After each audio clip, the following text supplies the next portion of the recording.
Welcome back to HGC Eastern Clash. I am the host of the day, Anna Lee. 欢迎继续回到我们暴雪英霸亚太对决第2天赛程的现场啦。刚刚呢，我们已经看完了2场呢，都是由这个韩国有点内斗的感觉。那接下来呢，这一场比赛呢，就是来自于韩国的第1种子 Tempest 以及对上我们中国第1种子队的 SPT。没想到呢，这个2大强权竟然会在这边交手啦。但是究竟呢，谁胜谁负，其实真的还很难说。而且今天我们现场的玩家朋友也非常多，现场也是非常的热血沸腾，所以请大家呢跟我们一起来关注到最后一刻啦。The following match is between Tempest and SPT, the #1 seed from Korea and #1 seed from China. And there are so many people here to join us at HGC at Blizzard Arena Taipei. So if you have a chance to come with us, you can have a chance to be surrounded by all the heroes. So don't be hesitant to come visit us. Okay, the next game is going to start. Who is going to defeat the opponent? Let's wish them the best of luck. Now handing off the stage to our casters. 接下来就把我们画面交给主播赛评。 That's right. Welcome back to the Eastern Clash. We definitely missed you. We are halfway through the day. We have our winners final set up for tomorrow as KSV Black will be taking on Ballistics. But we're going on a big journey here through the lower bracket to find out who will prevail. And joining me on this big quest will be Wolf here on the left as well as Caldor on the very far left. He's smiling because he's finally happy to be here. He's been sitting down for the last couple hours wanting to cast some video games. Because I couldn't wait for you to introduce him, and you didn't disappoint. I always feel like a little awkward when I get in between you guys. Is you know, it's your not casting awkward. relationship. You know, I'm in the middle here. Does that feel awkward?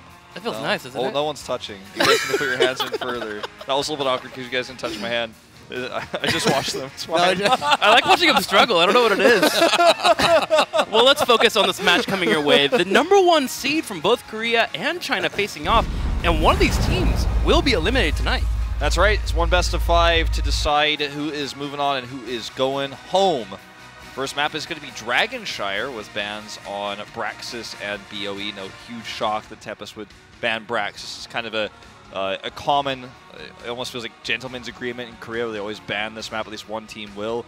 And in this tournament, it's been less so, but against a Chinese team like this where you are clearly going in as the favorite, it seems reasonable to remove a map that's a little bit less in your comfort zone. It was actually kind of funny in Europe because at the beginning everybody had, like, there was the same gentleman's agreement. One team would simply ban out Braxis, and at some point everybody realized, well, nobody really wants to play Braxis, so they just stopped banning and picking it completely. And I'm waiting for the long con. Someone's going to pull it out and have a 6-strat, pull out Probius, pull out Gazlo, and absolutely destroy it one of these days. We had it once, but it backfired still a bit for leftovers there.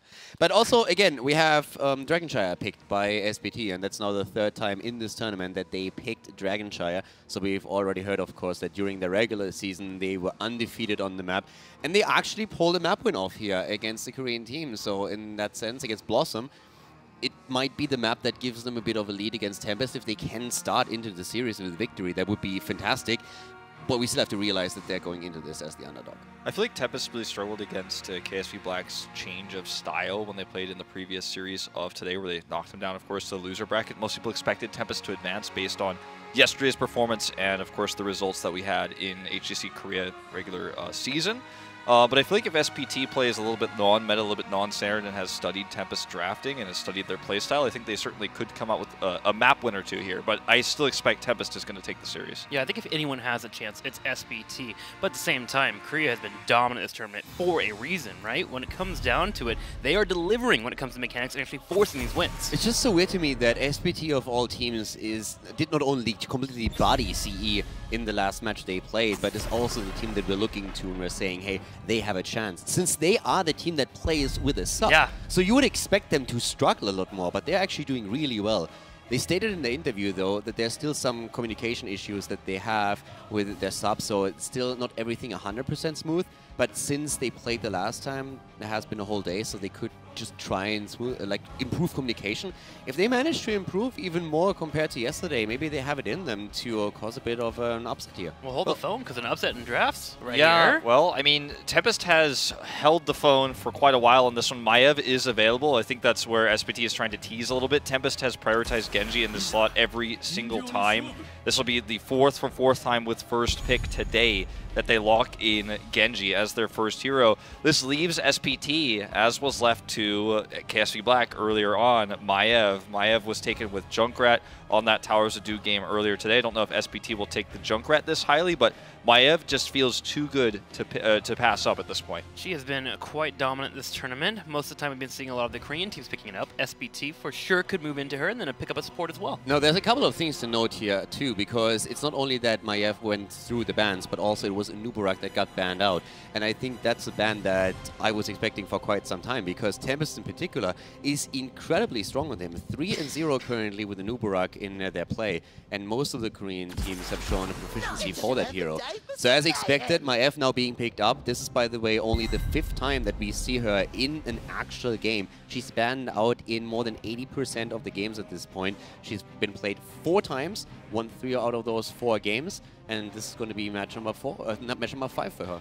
Yeah, I mean, they take it with the same Junkrat pairing that we saw throughout most of the times Maiev was picked, including earlier today. I just want to keep going back to the KSV Black series. They crushed with the composition that they had.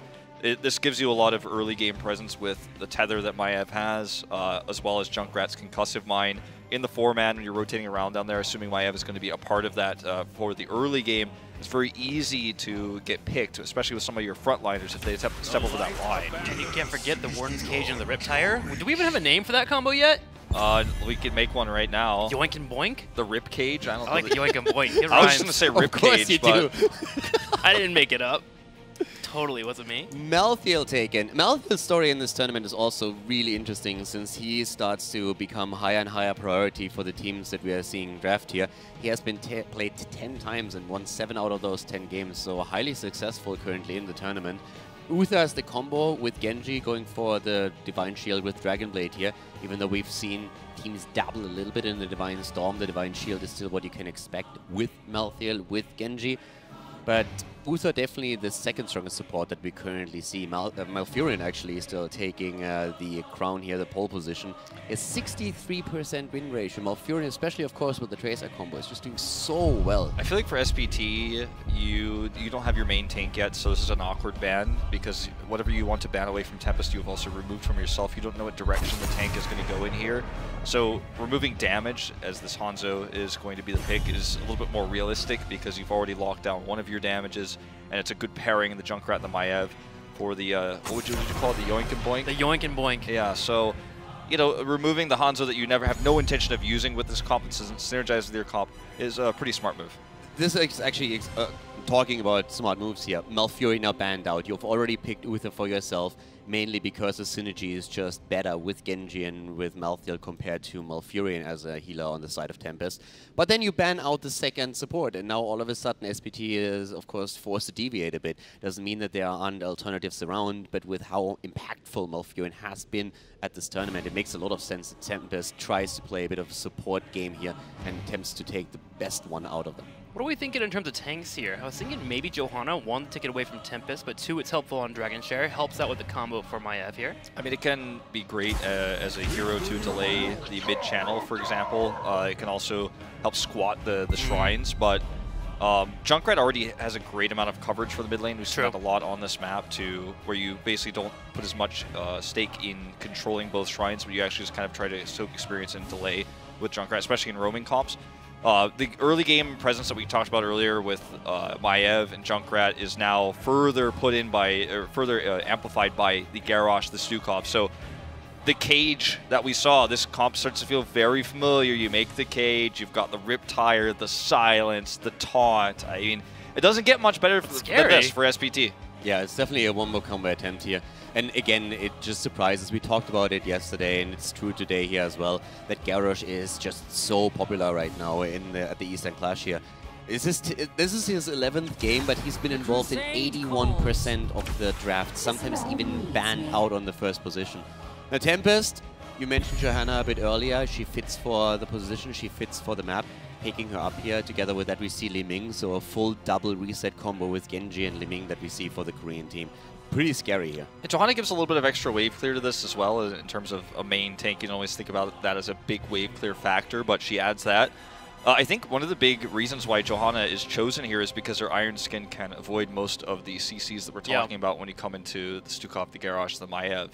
The blinds against Maiev also great as well. Yeah. Trying to watch out for that binding coming in. And her just being in the front line, being able to reduce the amount of fear you have going to that comp is always great. But still, you look at SPT, and if they do find one target, that target is gone, especially in the early game. Especially if they grab, you know, onto like an Uther, for example. Sure, he's somewhat tanky, but if he gets Concussive Mind away, there's just no way out. And I'm not even talking about the cage. I'm talking like early game, Uther's trying to come up and heal, and Genji is overextended, and then suddenly Uther's the one who finds himself in trouble. It's just so much displacement on the side of SPT. It's a complete ping-pong build that you have. You have Concussive Minds, you have Garrosh, you have Maiev. There's so many tools that they have. And with the Zera tool, they are now just trying to set it up, and we have actually seen pretty much the exact composition before. This is literally the exact composition that KSV Black ran on Towers of Doom. Yeah. I mean, from start to finish, from Maiev to Zeratul, the exact same order, except they picked Stukov before Garrosh. That's the only difference. So well, before we hop into this, I gotta ask you guys, who do you think's gonna win the entire series? For me, I'm going with Tempest. I mean, they're a little bit too scary right now. What about you? Tempest, for sure. I mean, SPT has the better draft in this game for obvious reasons, I think, but in terms of the broader series, I'm gonna have to go with Tempest. Let me think about that. I think it was Tempest. He's gonna follow the numbers. They picked KSV Black. I'm like, look, it's the same draft color, but this is a different series. I knew I messed something up. Yeah, KSV Black for me. Well, you guys at home have also been having the chance to vote in the chat as you continue to let us know what you think will be winning. So we'll be checking in soon to see what exactly will be coming your way. But so far, it looks like the predictions are ready. We are getting a pretty close vote. Tempest here with a 56% over SPT's 44%. I feel like that draft might have boosted the SPT votes a little bit. Yeah, people look at it and it's like, I've seen this before. KSV, okay, you can't go wrong with that. But yeah, that surprises me slightly because at this point, SPT was the team that was so far the most successful out of the Chinese teams.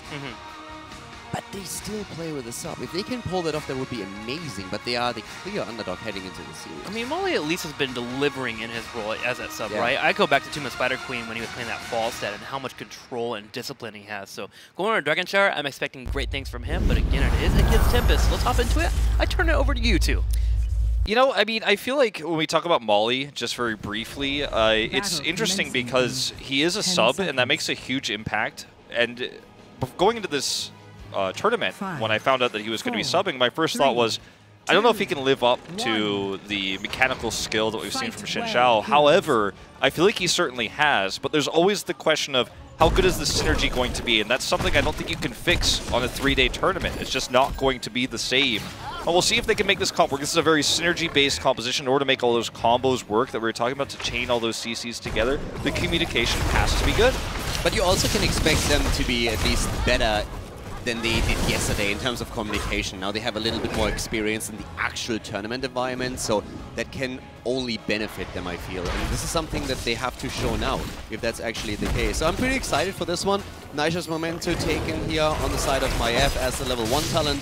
Besides that, we're seeing immediate pressure to the top lane where Dami and good and Malthian and Genji are already wrecking structures and trying to give a slight lead experience to their team. SPT not as quick as MVP Black, or excuse me, formerly MVP Black, KSV Black to react to this type of lane swap here, but they do get up here regardless. There's the CC in the early game.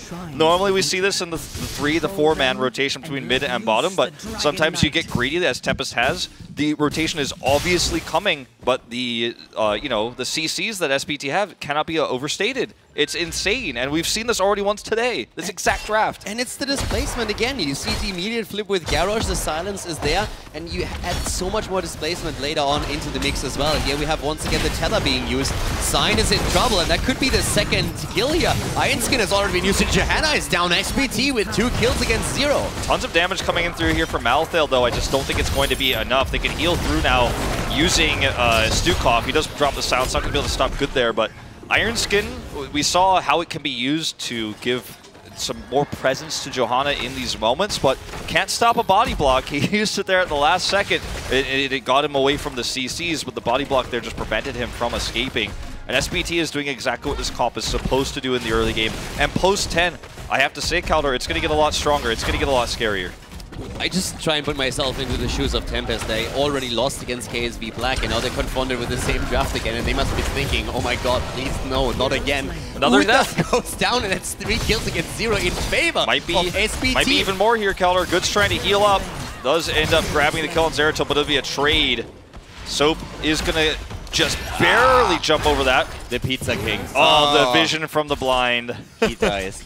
Soap the Pizza King is dead. All right, so I mean, generally speaking, if you look at what we're seeing right now, we have still a slightly inexperienced for SPT. They are very aggressive. They have 4 kills against 2. And they are not showing any signs of respect here. And I actually like that quite a lot for this series. Yeah, it's just basically dominating everything Tempest is trying to do on the map. Tempest is trying to play a macro-oriented game, but they're getting punched. Look, this is going to be another one. Sorry, Lockdown, not getting out of this one. Every time they try to go into a different wave to get more experience, every time they try to grab one of the shrines, SPT is there. And because Tempest is staggering their deaths so badly, they're never really able to contest as a 5-man group or try to out-rotate SPT. They're one step behind. I think they need to kind of reset, play a little bit more defensively. I like them taking this Night Camp at least to take some control away from the top lane. Yeah, the Night Camp is going to help them a lot because it's definitely going to put the pressure onto SPT and they won't be able to roam this freely. But they still take the Dragon Knight, and that's a big problem. If Tempest could have interrupted here, that would have been great for them. But now we have the Korean team dealing with the first objective in the game, 3.5 minutes in. And that Dragon Knight is going to get value and structures and just snowball that experience that we see for It's SPT. pushing them closer and closer to 10. That was such a slick move by ZZH to actually get the perfectly placed silence to prevent Johanna from using a shield glare to stop the Dragon Knight. I love seeing plays like that on Stukov. I know it sounds like a simple thing to do, but it actually takes a lot of skill to know when to use that cooldown to make sure you can get the Dragon Knight. They're going to actually commit to even damaging this fort, just try to get the maximum value out of the Dragon Knight in terms of what its health pool is here, rotate away. And if Tempest tries to chase or punish, SPT can turn this fight in a second. So I love what they're doing. Notice because it's Bayev in there, they're able to be very aggressive. She could always just jump away or maybe even get some tethers if Tempest stayed too close. And Soap immediately also just threatens to re-engage here. And this is something that Tempest has to be worried about, especially since they're missing a lot of vision on the other heroes on the map. And with Garrosh missing, that's always a problem. If he hides in the shadows and can follow up on any tether, on any stun or silence, then you are in deep trouble. So now SPT with a camp on their own trying to repay Tempest in kind, but they have taken that level lead already, and they are looking good in this first This game. Night Camp timing is going to look a lot better than what Tempest's Night Camp tried to accomplish. They ended up losing the Dragon Knight regardless. Now SPT can try to make a move for the neutral Night Camp bottom, now that they've taken this, force a rotation from Tempest top. If they don't get the neutral camp bottom after clearing this, that's okay because the Night Camp at top is still going to gain value and they're pushing for that level 10. I'm personally still asking myself, is this really something where SPT was flexible enough to watch a series of Tempest and KSV Black earlier, see the draft and say, this is one of our strongest maps, this is a draft that we can pull off, let's go for it? Or is that something that has been planned for days already and then KSV happened to play the same combo? Maybe the two teams scrimmed each other and, you know, just like took a hint or another from each other, but that feels... It's really cool to see it. I just want to know, how much credit do I give SPT for this? Do they really react this fast to it? Or is it just something that both teams said, okay, this works perfectly on the map? Well, it's funny because the other side of the coin, as they do grab that Night Cap I was talking about, the other side of the coin here for SPT is Tempest drafted the exact same way against KSV Black as well. They have the same draft that they picked up against Black. It's not just that SPT just happened to get this. Tempest did everything the same, so for SPT, if they prepared this, it's easy to go, okay, well, everything is according to plan. I've seen this before, like literally the exact same draft. So SPT's got their 10s now, Warden's Cage, these combos that you can make with this become so terrifying now. You can even use the shove from Stukov to add some extra CC to the mix. Here comes a little bit of an invade from Tempest to try to control this shrine. They've got their 10s now as well. You're absolutely right. The only hero that got switched out on Tempest's side is that we don't see Thrall and have instead Li Ming for the second reset here. So it's more or less a rematch with different teams that we're seeing between the two comps. The tether comes in, silence immediately supplied, and the cage is down as we see the shove coming out. Johanna not part of the fight for now. And Junkrat immediately also with the Riptide here, zoning them out. No kills. I don't want to be too critical, but that was definitely not the KSV Black level of execution of that type of cage. It was the shove completely missed. They zoned everybody away, and then the Riptire came out. Still looked scary, but I think the next one we see is probably going to be a little bit better executed. They didn't get any kills, but at least they got the zone control, so that really helped them. So they got control over the bottom shrine. They still have a slight lead in experience, but of course they sacrificed some heavy cooldowns for it. But here they're going in. The Divine Shield barely saving Genji, and in comes the Dragon Blade as they're trying to re-engage. ZZH already low. Stukov has to be careful here, and he's the first one to fall as they're trying to make the play for Garrosh, who goes down. So low here. They're looking to try to make something happen. The follow-up after the Void here under this fort. Good is going to heal up. They're going to be able to barely get away here. Concussive not enough to kill Good. Looks like Maiev did go down meanwhile. One of the cool parts about that engage for Tempest was actually the Wave of Force. The way the Wave of Force was used there zoned everybody to the top of that wall that's got like 5% health left there that you could see just at the bottom of your screen. That's what allowed them to zone everybody out and get those kills. And for the first time this game, Tempest finally wins a fight, finally takes control of the map objective, at least for the moment being. We still have SPT with the ability to zone out the Dragon Knight long enough to make sure that they recapture one of the shrines, which happens to be the top one. Maiev also in the last fight a little bit too aggressive towards the end and then getting hit by Malthael there for the final blow. That was of course unfortunate for Soap himself. But SPT is now still in a situation where they can start to apply some pressure. They have Junkrat at the bot lane as we see Malthael taking the camp again. And that could actually result in SPT getting another Dragon Knight if they are able to make the pressure play in the mid lane. Yeah, Junkrat's already working on the bottom Siege Giants. They've got their own Siege Giant camp just now captured, so that's going to draw some of the attention away for Tempest. And then they could use that opportunity to try to channel the Dragon Knight. Malthael, though, has the Knight's top. He should be able to get that Sun Shrine, but he's gone, so this is an opportunity for a fight for SPT. That was a really nice tether into the silence, actually, but Dami still gets out. Once Garrosh joins the fight here, though, and we are going to see the Warlord's challenge, that's going to be a huge problem for Genji in particular, and also, of course, for Li Ming, if Garrosh ever gets close enough. I'm surprised Zeratil's going top here. He's going to deal with that Knight camp, but this is a huge fight opportunity for SPT. I feel it could end up being wasted at the moment because they have all heroics available.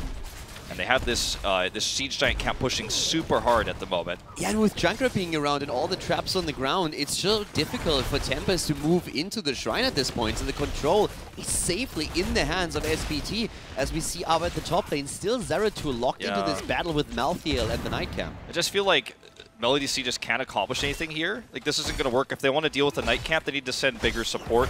And if they want to fight, they need to send Zeratul down to fight. There we go. There's a great grab. Oh, that Divine Shield, though! Perfectly played here. Looks like Dami is going to use the Dragon Blade for some extra speed to escape. He needed to, since Zeratul was coming from the mid lane, but Uther still falling. Dami surviving, though, and the Dragon Blade actually allowed him the mobility to get away from Zeratul. They were looking for an opportunity to get Genji killed. That's kind of crazy, but that's a huge heroic trade for SPT. They still win the fight.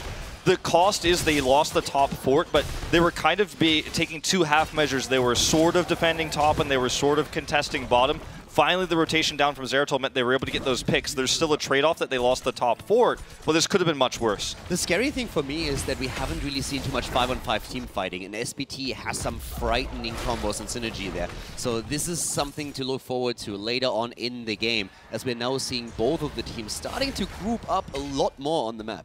Yeah, and we saw only one attempted combo that I feel like, again, we'll definitely see better execution of in the coming fights. And, you know, that first fight's not indicative of what SPT is capable of, and it's going to get much worse from here. SPT, if they look to force that fight that I think they're looking for right now, then this could be disastrous for Tempest. But Tempest with map control, Maev's in the top. She is grabbing that Sunshine, so this is not going to be a channel. And it's super awkward also for Tempest that they still have that camp pushing the bot lane where Li Ming is trying to do as much damage as possible on the defense, but the rest of SPT is now moving to the top, and Tempest has to react here somehow. Riptire. This is going to be awkward. Riptire is in, and Malthael with an inevitable end already being used. Soap is in trouble. He could fall here as Malthael is trying to go for it, but once again the trade being used extremely well. Malthael goes down. Genji is already dead. The double kill for SPT. This fight was so unrealistic for Tempest to try to take. Two of the members were cut off. They decided to engage, hoping the rotation would be fast enough. They underestimated their opponents massively there and ended up fighting a 2v4 fight while everyone else was being zoned out by Garrosh. They couldn't get in,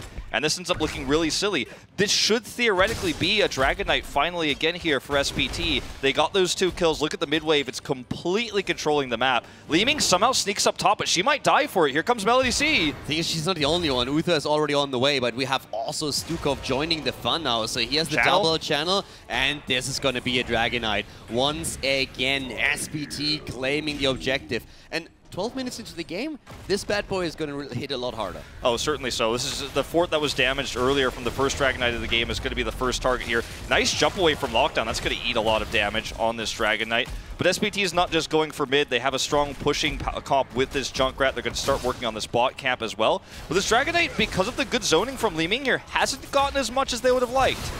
Yeah, that's putting it mildly. That Dragon Knight hasn't done anything. We're currently looking at 30% HP, and that fort is still there. They're going to lose it. Here comes the Junkrat Riptire once again. The shove absolutely massive here. Soap is also going for the cage, but at the end of the day, SPT is losing a lot of cooldowns, and can they actually kill someone here? I don't think so. Sign is still alive. Lockdown is also getting out of the situation. And the only thing the Dragon Knight did is get a fort that was already on damaged. half point. Like, what? That was... I mean, it was really well done. The way that they used Li Ming to absorb that dragon kick, then teleport away, ate so much of the Dragon Knight's damage. Also, SPT used their heroics somewhat carelessly. They kind of threw them all in without a combo.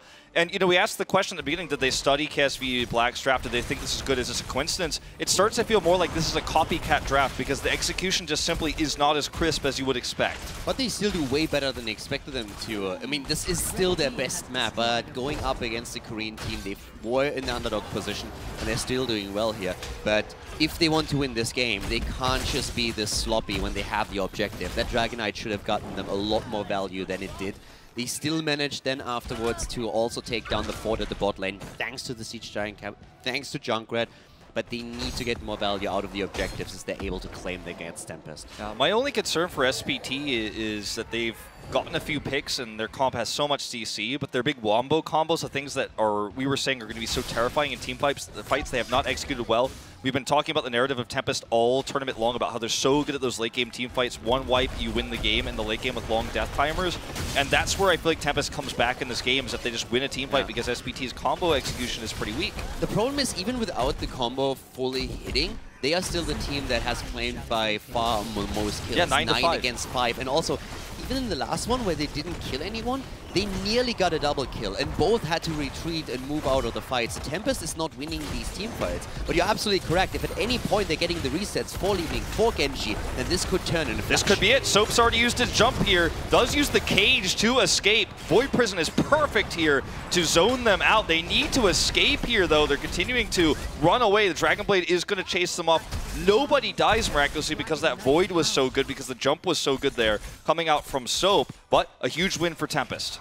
Massive cooldowns being used, though, and that's a problem. So at this point, we still have the Warlord's Challenge. That's always a threat against Li Ming, and of course against Genji too. So there's still a few tools available for SPT, but Tempest has used everything. Divine Shield is out, Dragon Blade too. And for SPT, I mean, trading the big cooldowns is of course a problem, but the combo itself, or the synergy between the heroes, is still insanely strong, even without heroics. Let's see if they want to actually try to hold on to this to grab the Dragon Knight. Melody C's blocking good right now. Dami comes to the body block. They're not going to commit in the bot lane. They have this 2v1 here, but obviously it's Zeratul, so there's nothing to be found. Ends up being a little bit of a trade. SPT, though, is happy for a trade. They're ahead in structures. They're closer to 20 at the moment, so this is exactly what they want. Exactly. You're making an extremely good point. The 20 is so close for SPT that it really worries me for Tempest, because once the Storm Talents are in play for SPT, they should be able to get enough of an advantage to run with another objective, and that has to mean keep at the point. So let's find out if Tempest is maybe able to stall them out long enough to claim enough experience to close the gap and get 20 themselves. Speaking of keeps, the Night Camp, the neutral camp they've just taken, is marching directly towards the bottom keep. It looks like Tempest is trying to set up for a fight pre-20. Good block here on the bind using Iron Squid Skin coming out from Sign. but the night cap is going to become a problem. They had the small window of time they wanted to hit before 20 to force a fight. Unfortunately, they're unsuccessful. Yeah, and this here is not where you want to fight if you're a Tempest. This is way too risky, especially with all the AoE potential that we have for SPT. But they are going for that Siege Giant Cam, and at this point, the invade is there. There's the steal. SPT goes for it. The flip is through as well. Dami able to escape. Yeah, but good it cleanse. just shows the aggression that we have from SPT and the potential for quick kills. And it just shows how much zone control they have. It was just one concussive mine. They didn't have to use heroics to win that fight. 20's up now, and this is when Tempest is really going to struggle to defend this keep. Yeah, especially with the aura, and also there's Giants in the back as well. Tempest is looking at this and they're saying, guys, why would we even go for the Dragonite? Let's get some value first, open up the bottom wall at least, maybe even go and make a play for the keep. But even if we don't get it, we already opened the wall, we can still make the play for the Dragonite, and then we can march through that bot lane, grab the keep, and if we get a kill, maybe even go for the core. Yeah, I mean, this is what teams like SPT do so well when they're ahead. They just look for fights non-stop when they're up a talent tier. They roam as 5. They're going to split the Zeratul off right now just to try to grab a Dragon Knight, but they roam as 5. They force fights. They invade camps. That's the Chinese style, and SPT is one of the best teams in China at that specific style. They've got a channeled Dragon Knight. Will they go for the Unleash here? They're going to have to send Zeratul down to look for a fight. Tempest, though, they know this is a 5v4. They're going to try to force it. Misaka is caught. He's got a lot of armor, though. But they can get the Dragon Knight. They can get it. They didn't get the Shrine at the bot lane. Oh, Dragon huge Knight mistake. is channeled, and they didn't get the kill. A massive mistake from Tempest. They didn't leave anyone on the Shrine. They would have been able to stop it. Garrosh was trying to buy a bit of time, but he couldn't stay long enough without falling, so he moved away from the Shrine. But instead of staying, Tempest followed, trying to get the kill, but they didn't. Yeah, that just feels like a shot-calling mistake here. Indecisive about whether they should capture the Shrine, look for the team fight. They got neither. Sure, they survived till 20, but this is an 18-minute Dragon Knight here already on this keep.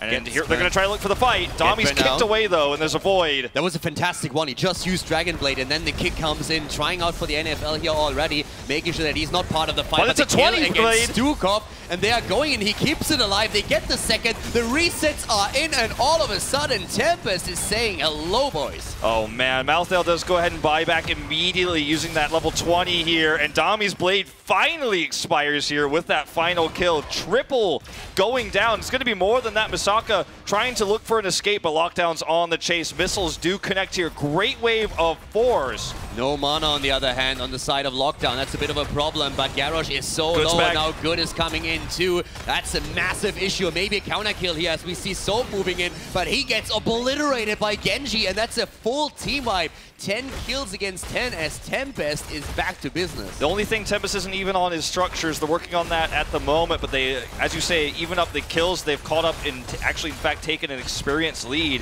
with this team wipe.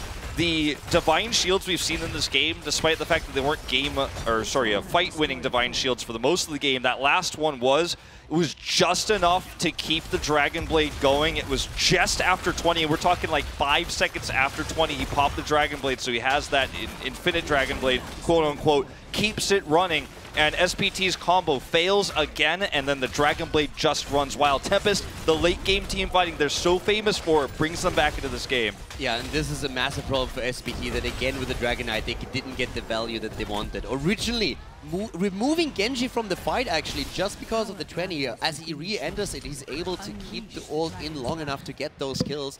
But at this point, you have to just ask, does SPT have that problem with the objective to get the value? Considering the lead they were in experience and how well they did on the map with the objective, with also structure control, they still now look at a scenario where they haven't taken a keep, and that's just a big problem if you cannot translate these advantages into late game advantages.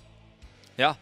I mean, I feel like if they had played a little bit more passively with that push that they had earlier with the neutral night camp, where they had the passive spell armor that you were talking about, and just forced the keep down without trying to make a big fight happen, it would have been really better for them to, or a more realistic chance to get the keep.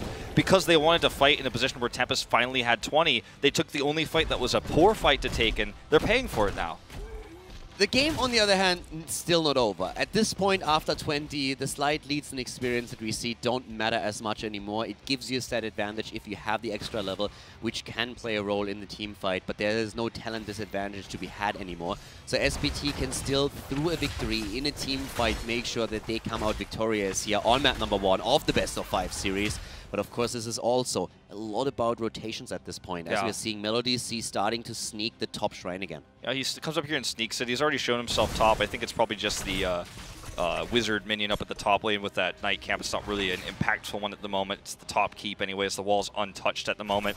So not losing too much to grab that Sunshine, just making sure that Tempest isn't right here right now with 5, going to unleash the Dragon Knight.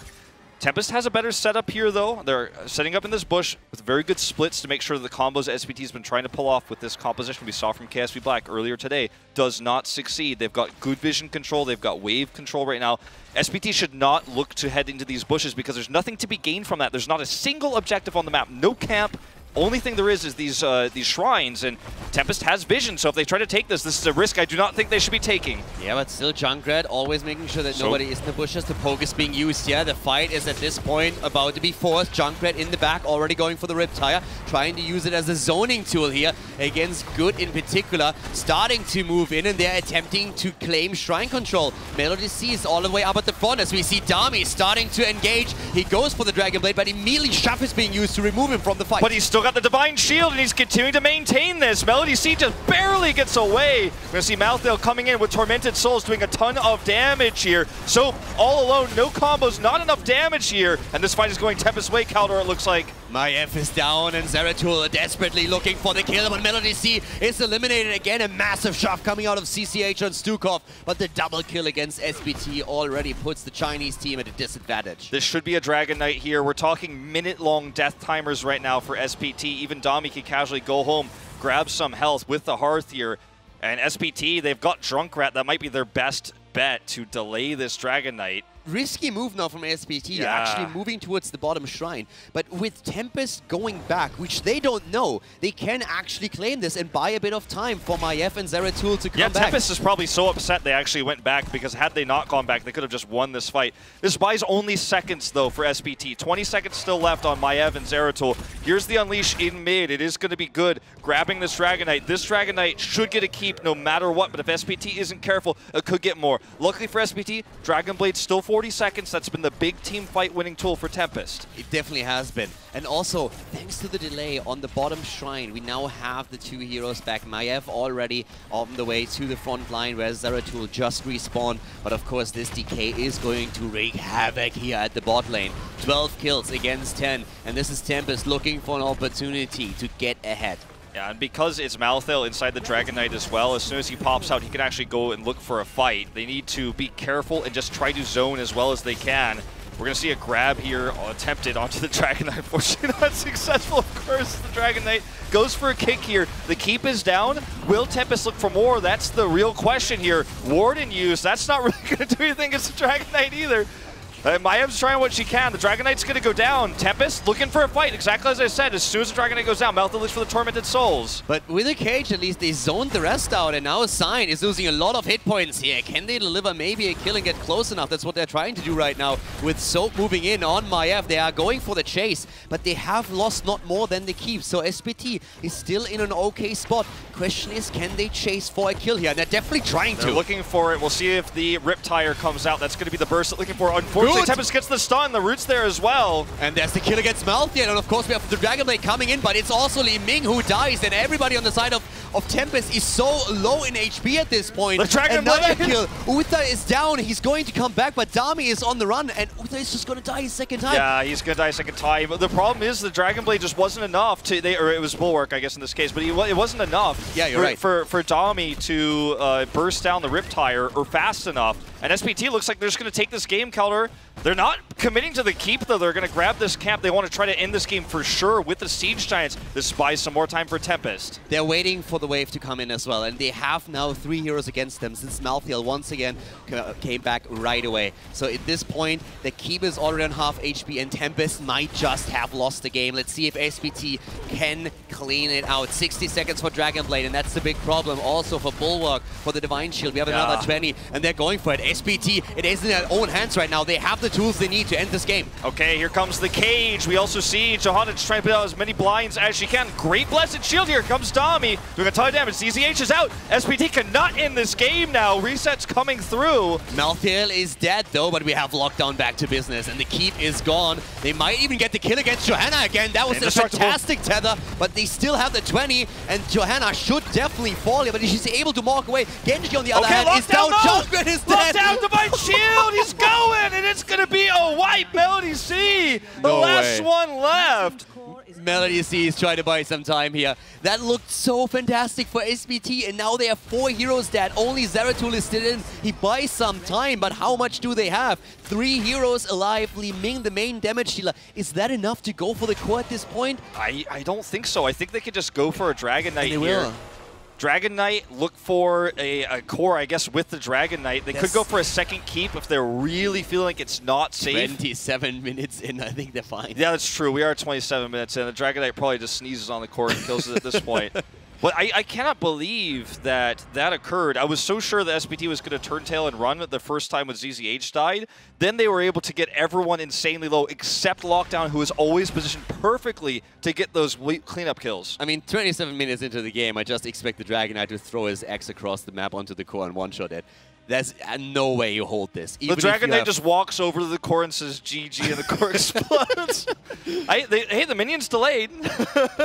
This could be locked out and grabs this Dragon Knight. Respawns are through. They have Void Prison. Stukov nearly grabbed it, by the way, at the bot lane, the shrine. He nearly got it. But now we are seeing the Dragon Knight just marching through, and SPT does the only thing that they can do. They have to somehow fight away from the core. They have to force it down before it reaches the core, but I just don't know how. And Tempest delayed it so that they can use the Dragon Knight with the rest of the team, with making sure that everybody else is back.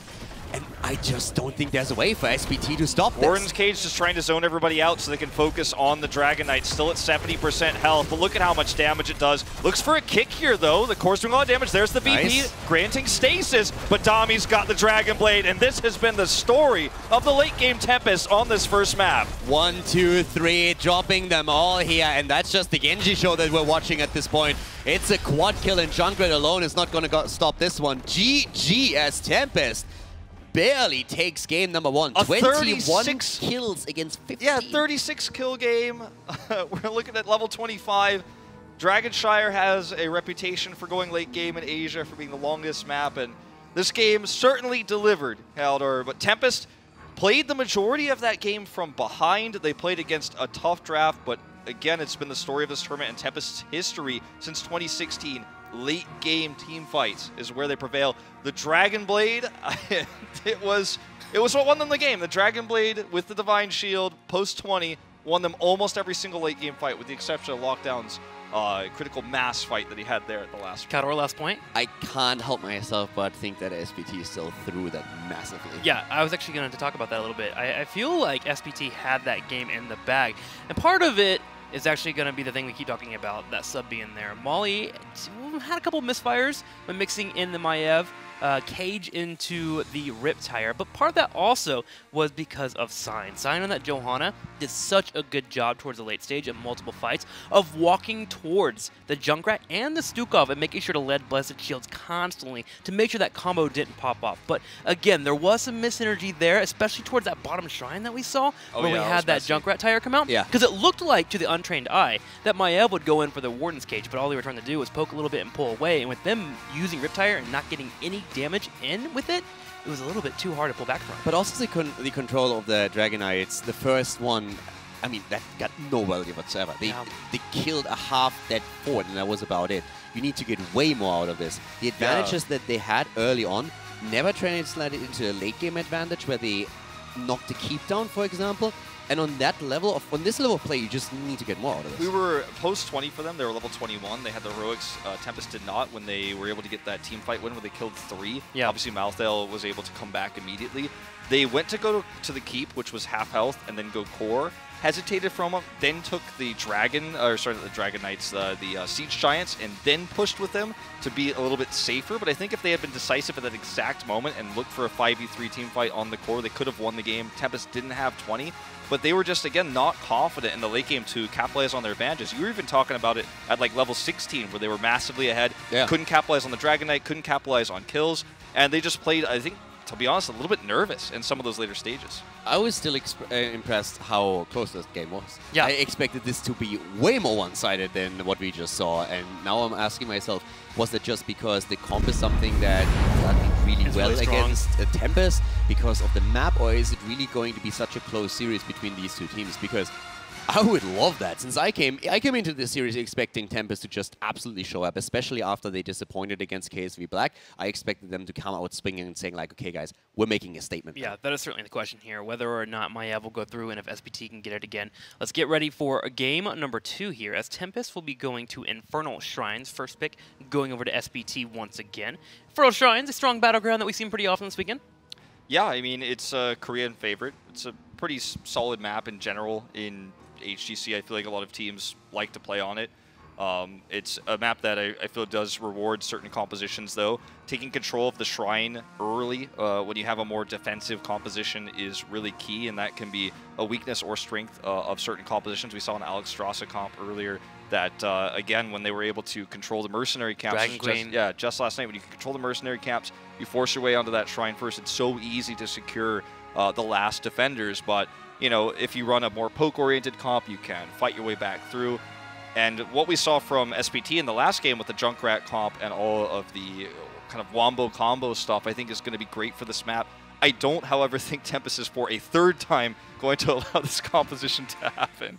Probably not. I mean, we say it, but we've seen, what, Maiev 5 times now in this tournament? I think we are coming to a point where in the Western Clash, we were like, all right, when's Maiev going to be banned out every single round? And it was around this time we actually started to see Maiev banned in every single game. I mean, she's one of the few heroes, one of 3 heroes that has been involved in every single game that we have seen at the Eastern Clash, and she's been played 5 times now, has 3 wins, 2 losses, and very rarely makes it through the draft. Like, the majority of involvement results in her being banned out immediately on the first ban. Yeah, I was making a joke earlier that, like, Maiev is going to be a myth in this tournament. Like, is Maiev really available for Eastern Clash? Like, I saw that it was, like, you know, in the official rules for the tournament that she was available, but I couldn't believe it because we haven't seen her. But starting to happen. A new Brock again. Okay, this feels familiar. Is it going to be Tyrael ban into allowing Maiev through? Okay, so... Okay, nope. Not going to happen. Nope. So first of all, this is the 3rd time in the tournament that we see Infernal Shrines played. We have, by the way, Towers with 5 times played being the most popular map at the tournament, whereas Braxis hasn't been played a single time. Rip Braxis. But I want to highlight the Anuburak ban for a moment again. We already talked briefly about it in the last draft. I really like it because Tempest is, first of all, so strong on Anuburak in this tournament. They have a 100% win ratio with 3 games played on him. And it also is not only a ban against the hero, it's a ban against the playstyle. Yep. Since Anuburak has really no equal on that front line with Cocoon and the plays that he allows you to make with his aggression. So I absolutely love that SPT just tries and shut that particular playstyle down that Tempest loves to use. Tempest has only played 1 game of Tracer this tournament as well, and that was, you know, early on against LM. This is a comp that this is a draft where you expect with the Malfurion and Tyrael available that they'll go down that path. And they kind of give the Malfurion away because they're saying, okay, I know you prefer this hero, but you're not really running the Tracer, so it's probably going to be a more passive comp, so they're not worried about the Tracer. Against another team, you'd be seriously worried about the Tracer here, against Blossom, against KSV.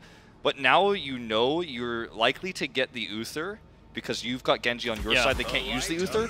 You've banned Anuburak, who's one of the best tools at shutting down Uther in teamfights when you're trying to run the Dragon Blade Divine Shield comp. So this is also thinking another level ahead about what they wanted to bring to the draft as their main kind of carry hero in this Genji. So the decision-making here for SPT, again, is brilliant. Also, when we talk about tournament meta, this is the exact opening that Tempest had in the last game for the draft. They started with Genji, and then they went for Uther Malthael. So the same thought process here once again. You have the Divine Shield ready for Genji, for Malthael. And on Infernal Shrines, arguably, Malthael shines even more towards that late game just because of how focused the objective is on a single location on the map. SPT adapting, taking the same type of heroes that we had Tempest picked up on the last draft there on Dragonshire, so we'll see how that pays off for them. Being able to get the poke would be pretty annoying. In terms of bans, you were talking about Tracer a little bit earlier here. Do you think SPT takes the Tracer away? I don't think so. I just don't feel like it's warranted given that Tempest has only played it once this tournament. They didn't show it very much in the past in HGC Korea because their Tracer player is actually Sign, who's been very required on these main tanks for the majority of the games. could be a game where, because it's Tyrael, it could be flexed over to good. That Tracer could make it through this draft, and Tracer Tyrael's been a thing in Korea before. I just don't think it suits Tempest. Either way, I suppose it's a safe ban. If you kind of remove the team name from the top, it would still be strong for the composition.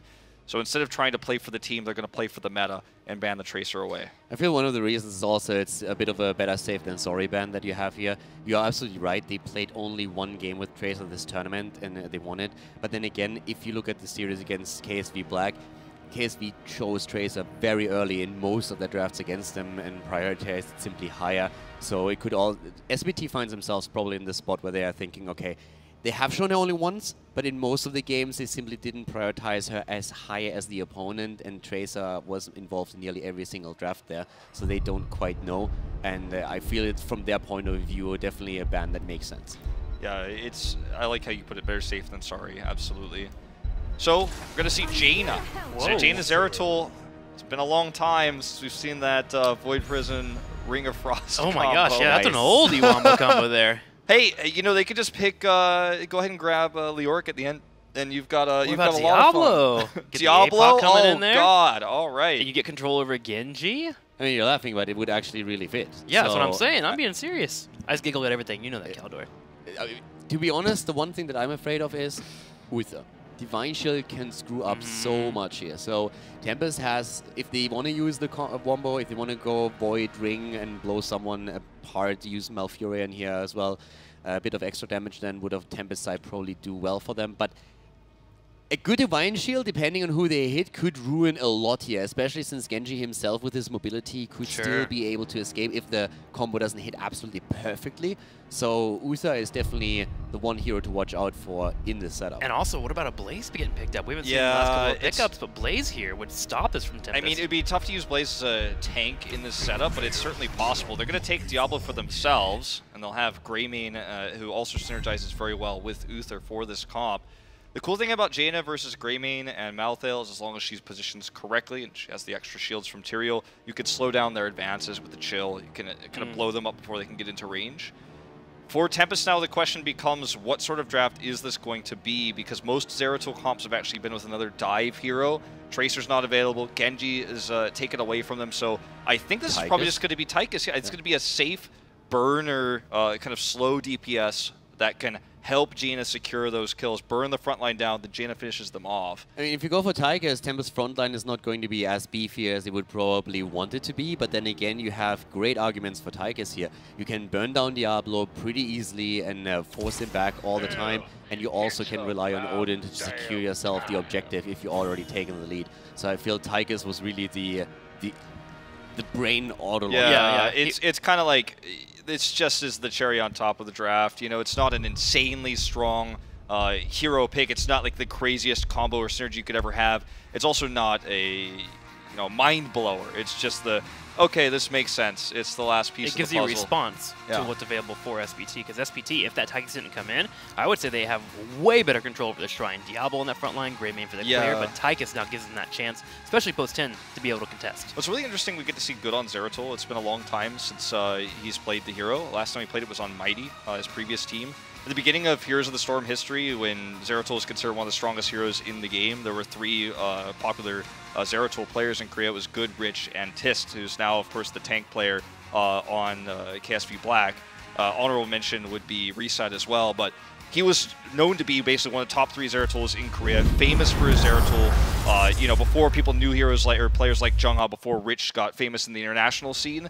So I expect a lot of things from this Zeratul, and I'm excited to see if he delivers, because it's a risky draft, but it's one of the best Zeratuls in Korea. The interesting thing about Zeratul in this tournament is also that he has been extremely successful. We have seen Zeratul 4 times, and 3 out of those 4 times Zeratul won the game. The only time that Zeratul lost was in the series between Blossom and Ballistics, when Blossom picked Zeratul. That was the only Zeratul game so far where he didn't win it. So Zeratul, when he shows up, has a massive, massive impact. Of course, also including the last series, the last map in where we had another Zeratul, but before the series, we had a pretty impressive track record for Zeratul players. Good is very well known for using Rewind back when Zeratul had that, in 20. It was a long time ago when Zeratul was first released. I'm talking like right outside of Tech Alpha.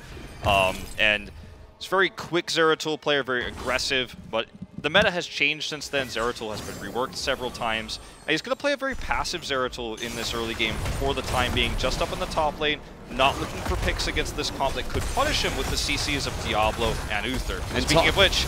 talking Diablo already, going straight for Jaina. That's the killer. We have SPT able to take the first blood again. And that brings me to something that I wanted to talk about, and that's Diablo.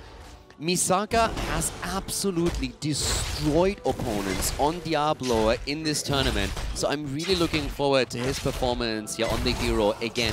He already sniffed out Jaina and made sure that they set the kill up for Genji, and I really want to see how much of an impact he has in this game, especially, of course, with Tempest trying to counter him with Tychus and attempting to burn him down in these fights. So my eyes are definitely on Misaka for this. What's really cool about SPT capitalizing on this kill is they were able to grab the Siege Giant camp, or not the Siege Giant, but the Impaler camp. Now they're going to go for an invade. Unfortunately, not able to stop the capture, but this should be another pick at worst case. Hyde gets very low. Looks like Misaka uses the charge, but is unable to hit Hyde. Still going to try to look for a pick on this Dami. Does get Dami sign. Very low. Soap does finally get taken out as Good rotates in, but this feels like a huge win for SPT. Yeah, Sign is here also falling. Misaka is dying, but we might have the counter kill against Good. Not quite, and Molly actually is also down, so that means the Tempest trades up in this case. Really well done by them.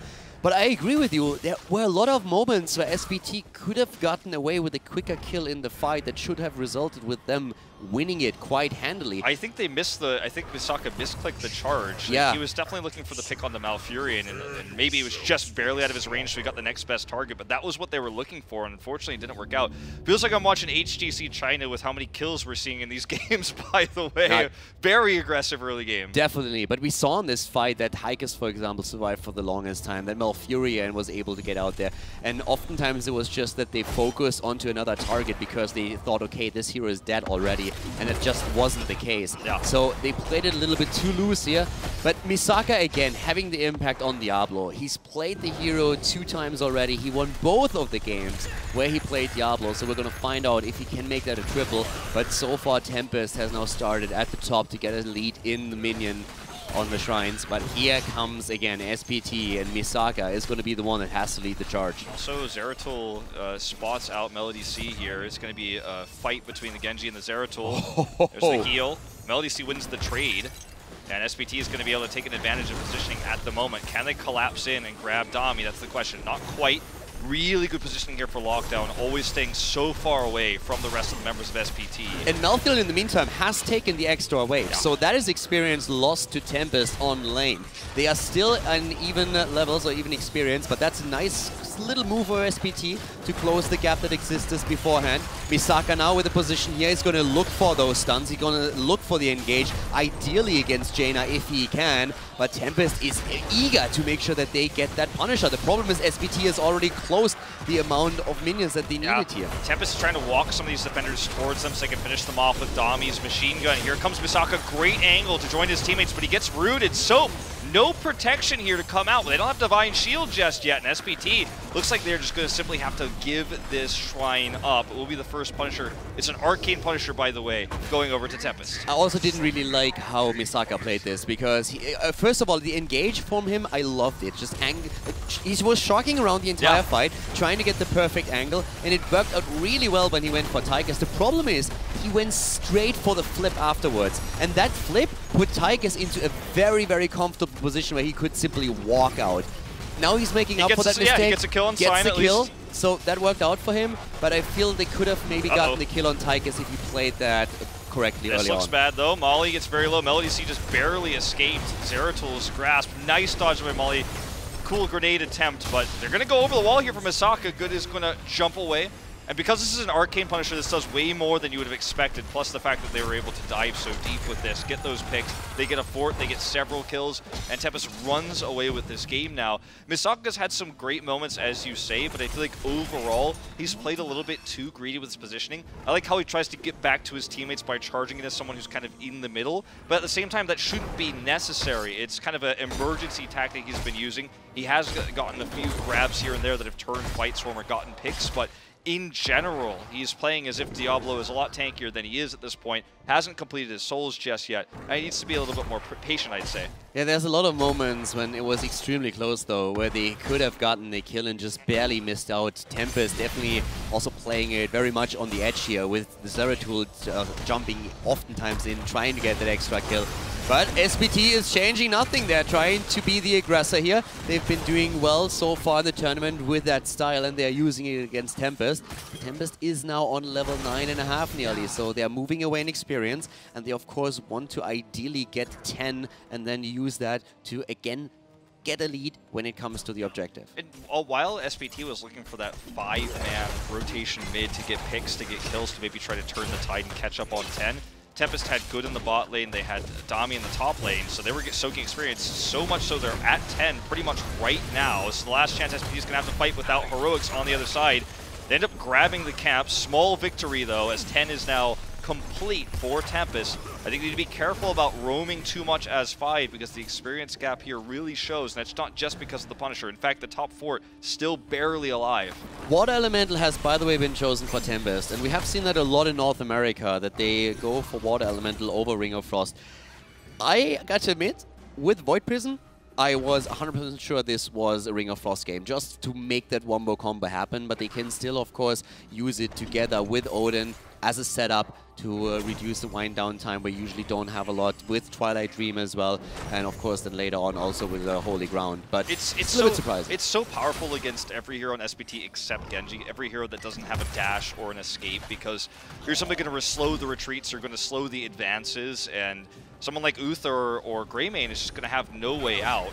Well, a huge dive here onto Soap. ZZH just gets dismounted and casually has to walk away. Shrine Control goes to Tempest, but SPT, the one thing they have going for them is they were able to force their way into 10 right before the objective came up. So this is going to be, quote-unquote, a fair fight going into the second shrine. I feel a lot when it comes down to the heroic choice on Jaina's side also comes down to Uther being available for SPT, that with the Divine Shield, as we highlighted in draft, cleanse, yeah, you could theoretically just destroy the combo, make sure that the damage doesn't come through and that there is no CC on the target. Genji is still waiting with his heroic, and Divine Shield, we could have still, of course, we have seen some X strikes at the Western Clash, but I feel in this situation... That's one way to put it. There were good arguments for it, but with the comp that they're running here, especially with Uther, it makes a lot of sense to go into the Dragon Blade. And this is now the fight that we've been waiting for. This is really the opportunity that SPT has to maybe put Diablo into that position where he can be the game changer and create the opportunity to attack the backline. Really interesting. Water Elemental is just being used for Shrine Control, just adding some extra damage to these defenders. Now kind of going into the backline, is being micro a little bit, but here comes the APOG. Cleanse comes through, Dami pops the Odin. The Water Elemental doing virtually nothing in this fight. There's the Void, the follow-up Blizzard, and the Sank. Not going to be a fight that SPT can take lightly. Shields are too much for them. They can't break through. There's the silence. Nice kill against Malfurion, but it's just not enough at this point. They're trying to go for Malfurion, and they get the double kill. Well played here. And fantastic Void Prison that we saw out from Zeratul. The moment that Misaka starts to make his play, drops the Apocalypse and goes full in on Odin, not only did we see the cleanse to make sure that Tigers can move out, that Dami is safe, but also Zeratul popping the Void Prison in the backline, hitting 3 and just negating all the threat potential that we had on the engage for the SPT. Yeah, it was really well played. I liked how they didn't really try to force a wombo combo, but they just used their tools kind of sparingly, didn't stack them on top of each other, but actually kind of staggered them. So we saw right after the Void expired, the Blizzard came in, then the Silence, the Twilight Dream coming out, the Sanctification used just before that. So SPT, every single time they tried to engage, they just struggled. Yet again, Lockdown sends the Water Elements out, using it as kind of a ward here in this brush. Is now going to try to punish Melody C from moving forward. You know, it makes me wonder if Ring of Frost might have been more valuable here. It's done a little bit for them, helped them control zones and things like that, but He's using it very liberally, shall we say. I mean, at this point, Tempest is controlling this extremely well. I'm blown away by how good this Void Prison was that we saw in the fight. Just absolutely making sure that SPT can't do anything with that combo. Holy Ground now being played, and keep in mind, Diablo just died. He doesn't have any souls, and we can see that immediately he doesn't have the hit point pool to sustain himself through these fights, and he's dead within an instant. Okay, Soap is going to try to make this fight happen here, but unfortunately, Sank just comes off cool, and there's the silence again. And SPT is diving into these zones where Tempest will get the Sank value, they'll get the Void Prison value, they'll get Blizzard value, they'll get the silence of Twilight Dream. SPT needs to split better. Misaka started this fight off wrong. As you said, no souls, gets caught. ZZH isn't in range to cleanse him. He cleanses him eventually, but it's too late. He dies. And SPT cannot death ball glob up like this, or Tempest is going to smash them with their AoE abilities every time. Into a 4 versus 5 with a talent disadvantage. Why did he go in there? It's kind of insane. After Diablo is down, there's absolutely no reason that you're trying to engage into that team fight. You're not going to come out ahead of it. Yeah. Sank's up. Sank is, you know, this is one example of why in Korea you almost never see Malthael picked into a Tyrael, because when you're trying to make that kind of fight happen, in this case, of course, it was kind of suicidal because they were down a man anyway, but even in a 5v5 scenario, you could see how Sanctification allows counterplay so easily. You've got that on top of Void, the Twilight Dream, and SPT needs to make sure they take these fights a little bit more carefully. It's been pretty careless so far. Misaka, again, very far forward. There comes the APOC. Yeah, and that was not the call he wants to use, so very well done to try and escape here. They have 13 now. The problem is Tempest has 16, and they are attempting to use it. Void and the Root immediately as the follow-up, and that results in a dead Diablo once more. Molly also in trouble, and he gets taken out by Zeratul and Tychus. Great kills here for Tempest, who at this point are looking at 15 kills, 2-5, and a 3-level lead with a talent advantage. Two factors here, I feel, are Misaka's careless advances, forgetting about Holy Ground, and in going to these choke points, and also the capitalization of said Holy Ground by Sign. Every time Misaka goes into these choke points where he thinks he's safe, where he thinks there's no vision, down comes the sword, Aldruins comes in, he's caught behind the Holy Ground, can't get out, ZZH has to use Cleanse too early in the fight, then everything else comes to follow. Misaka has died too early in these fights too many times. He hasn't built souls because he's been alive long enough to get them. As I said before, my eye is on Misaka for this game, and so far he's just not delivering on the same level that he did in previous games. At this point, it feels every single time the cooldown is ready, he's let's go boys, and moves in. And that's just not how you can play this, not against what Tempest is running here. I love, by the way, Lockdown taking this camp by himself, just using the water elemental in the bush so you can see them coming and slowing it down. He steals this camp, zones SPT out. In fact, the third Impaler even survives. Tempest is going to get yet another Punisher here. This one's going to be the Frozen one. Not going to be necessarily a keep Punisher because it is an Arcane. Fort's down, SPT again struggling down a talent tier, down 3 levels of scaling. And Misaka doesn't have very many souls. He's not going to instantly respawn here. He doesn't have the health pool he's looking for. You can even tell by looking at the bars there. He's just been dead for too long. I think this is going to be keeping it could possibly be game. If SPT once again suicides into Tempest and doesn't play this extremely carefully, well, Misaka that could be it. Here's the bait into the middle. I like that a lot. Okay, the cleanse helped him to pull that off, but the keep is already under attack as they are trying to burn the Punisher down. But we are seeing Tempest annihilating that keep, and now the Punisher is with them. Odin is being popped, and they're going to try and end the game here. No cleanse for Misaka this time. Down comes the Holy Ground. Dragon Blade coming through from Melody C. Divine Shield used as well, but Sank is just going to ruin everything. Jaina goes down, but she's done so much damage already. Good. Looking for that pick onto Melody C.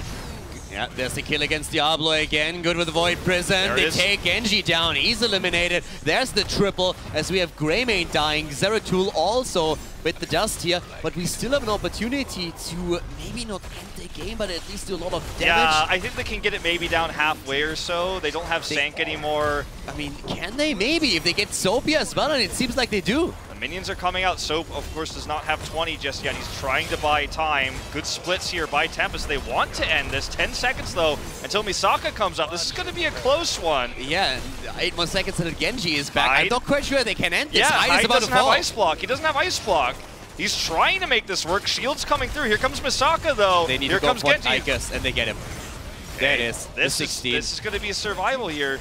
But again, the explosion of Tyrael is taking another 5-6% maybe like to 21?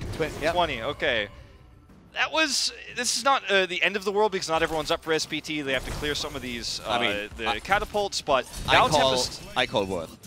Yeah, it's worth. Like, because now Tempest, when they respawn, when the next shrine comes up, they can threaten the back door, they can threaten the core. They have members alive. They didn't get completely wiped, so they can defend keeps now. They can easily backdoor this. With Ethereal, with Sanctification, even the explosion alone already taking 6% off, and you have a Void Prison. If at any point SPT loses vision of the bot lane, Tempest can move in and end the game. Yeah. SPT has to maintain vision control all game long. They have to deal with those catapults. That's why Malthael is bot currently. They can't even get close to a keep. All they can do is kind of steal a camp right now. That's the only thing they're able to capitalize on their survival with. Obviously, it sounds like doom and gloom for SPT. The upside is they didn't lose the game, so they still have a shot. 20 around the corner for Tempest. They're going to try to even up that deficit, minimize the time Tempest has 20 before them by grabbing this wall. They're aggressive at the top now, and they have domination for Diablo, so maybe they can get one of these picks if someone is out of position, and that's why they're so aggressive at the top. They want to make these plays before level 20 is there. But Misaka, again, is so far out, uses a minion to escape, but he's still not able to get away. He has Sign, just chases him down and drops him. Soap with the Tormented Soul, a little bit late, trying to go in the middle of 5. That's not happening. Diablo is back and pops the Apocalypse, but that's just not going to be enough. Yeah, this is definitely game over. The catapults are starting to get close to the core. This was SPT's Hail Mary, kind of last chance opportunity to take a team fight before 20. It was just not executed properly. Sanctification was always available. They also had to deal with the Water Elemental, which has been fantastic for Tempest all game long at not only zoning, but also checking vision. And sure, the Shrine is coming up, but Tempest is just going to walk down the red carpet to victory here. Misaka might die again this game as he comes through. He's got the cleanse. Down he goes, no souls after using the souls to revive. ZZH is going to be the last one to die this game, and Tempest is just going to finish the core. 25 to 10 in kills, 35 kills in a 17-minute game, equaling 2 kills per minute here. Absolutely crazy slaughter once again, and Tempest victorious, taking the 2-0 lead over SPT here in the lower bracket. It was a pretty dominant performance, honestly, and I think the weak link here was Misaka, and Signs basically was able to get so many of those picks once he had level 13, once he had the Holy Ground. He was able to trap Misaka so many times. Misaka died so frequently that he was never able to get his maximum souls. It feels like the second time he got his maximum souls was right at the end of that game where he died instantly in the fight and came back to life, but it didn't matter. It was not a convincing Diablo performance, is basically what I'm trying to say, as you said earlier. I was pretty disappointed by it because at the beginning there was a lot of threat from him. Yeah. But they couldn't get the kills that they wanted. They were a little bit too loose in confirming them. And then later on, it was just he YOLO'd in every single fight into an aggressive backline trying to get the kills. And Tempest played really well around it. They realized that every time Misaka was there, he would look for that opening and he would desperately try and take one. So they just played really safe, kept the backline at a distance, and then Zeratul and Tyrael just took him apart, baited him in, and with Holy Ground in particular, just said, okay, now we got you, focused him down. And it felt every time he died, that was the moment when Soap said, I think I could go in with Tormented Souls now. We have a 4 versus 5, we have a 2 talent disadvantage. That's the moment to use my ult and go into 4. I think Diablo's low on health. Maybe we can win this here. It's basically a 5v4, and yeah, Tempest gets a really easy victory there. We're going to go ahead and call a bit of break. We'll come right back after this commercial break and go into game number 3 and see if SPT can find it within themselves to get a win in this best of 5 series. Welcome back to the Eastern Clash. We are currently watching SPT as they take on Tempest.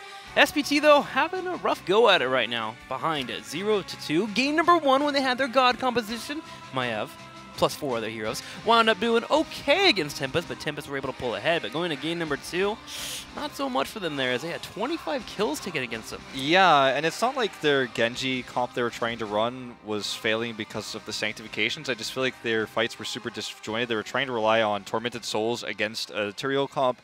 Then they were taking fights when Misaka was dead, and the Diablo composition just didn't work the way Misaka wanted it to, and I don't want to see the Diablo again for the rest of this best of 5, if I'm honest. But the thing is, I have to say still that when we had the level 10 versus 10 fight over the objective, Zeratul really, in my opinion, made the big play there as SPT tried to engage in He Void Prison 3.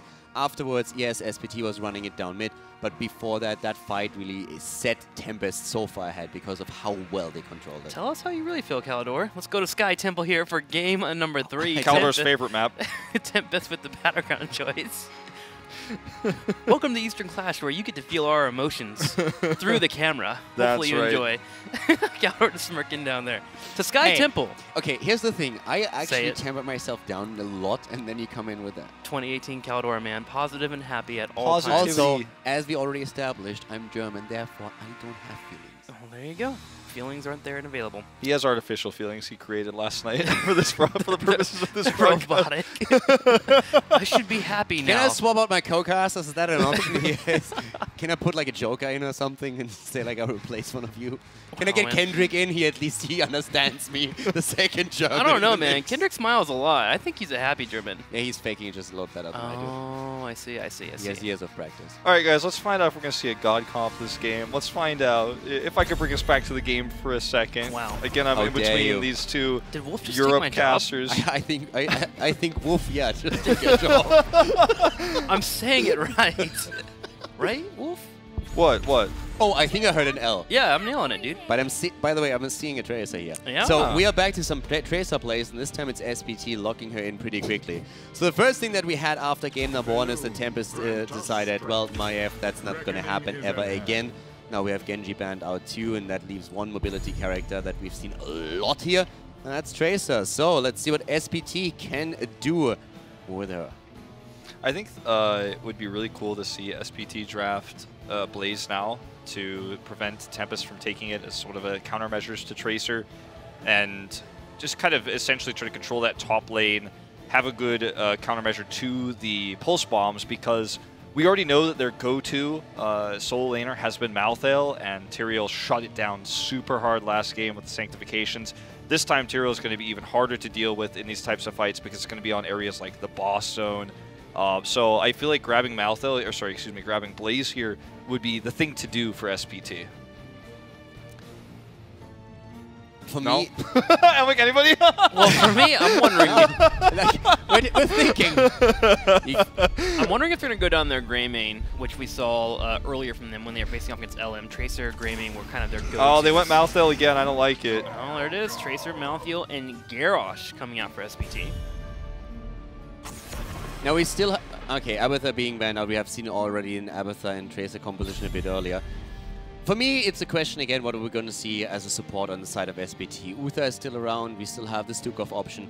The thing is that Malfurion has just been such an amazingly successful hero throughout the tournament itself, but also for Tempest in particular. When they have played 3 games with Malfurion and they won every single one of them. And Malfurion has in so many games just been the perfect hero when it comes to the support role. Just simply, first of all, because he's insanely good at supporting, but also the CC amount that he has, and just like the utility synergizes with so many heroes. Attack, basically. With so many heroes that we have, it's fantastic. Not only is it protecting, it's like that guy has so many setups that he has through roots alone. Control and safety, he gives it all, plus healing. Twilight Dream, try and engage into him, ult hits, and all of a sudden the fight is turned around. I think that they're trying to decide they want to ban Blaze or want to ban Zeratul, and they go with the Zeratul ban after watching Good.